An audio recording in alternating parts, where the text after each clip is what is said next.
élève de 5e, se rend au bureau du CPE avec sa mère. La CPE les accueille et les invite à s'asseoir. La mère de Julien a fait part à la CPE que son fils n'a rien mangé la veille au soir et lui a avoué qu'il était victime de harcèlement sur Facebook. Un groupe intitulé « Julien est un PD » a été créé sur Facebook. Face à cette situation, la mère ne voit pas d'autre solution que d'aller en parler au CPE. Décidé à ce que la situation cesse, Julien montre la page Facebook à la CPE.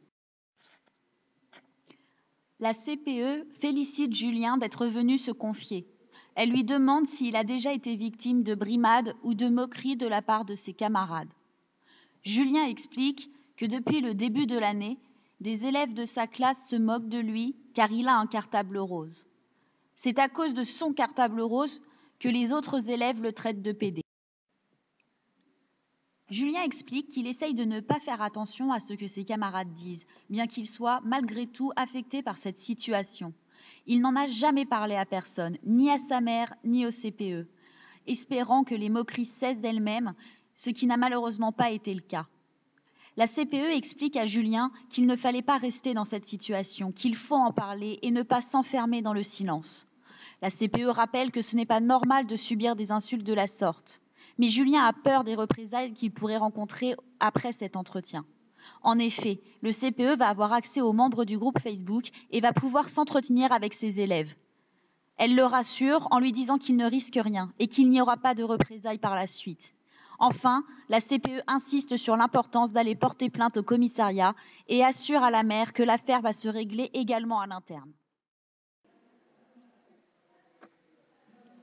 En tant que CPE, la première mission est d'inciter les élèves à parler. La confiance que l'enfant peut placer dans le CPE est essentielle. Il faut accompagner et aider la victime pour lutter contre la solitude. La seconde mission est d'expliquer la démarche. Il faut s'entretenir avec les familles, informer les professeurs de la situation, repérer les auteurs des faits, les convoquer et les sanctionner. Au préalable, il est indispensable de référer de ces actions au chef d'établissement. La troisième mission, qui est indissociable de cette démarche, c'est s'adresser à l'ensemble du groupe classe. La résolution d'un cas de harcèlement passe par une prise de parole publique avec la classe dans laquelle le harcèlement se développe. Ceci peut être fait durant une heure de vie de classe, présidée par le CPE par exemple. De plus, une action de sensibilisation peut être proposée dans le cadre du comité d'éducation à la santé et à la citoyenneté, avec une initiation à l'apprentissage des nouvelles technologies de la communication de façon responsable.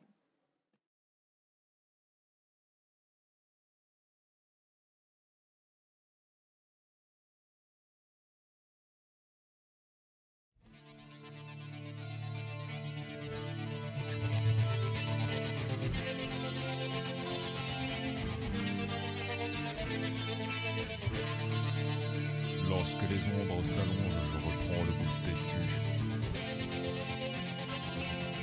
des solitudes qui rongent et des ivresses qui tuent.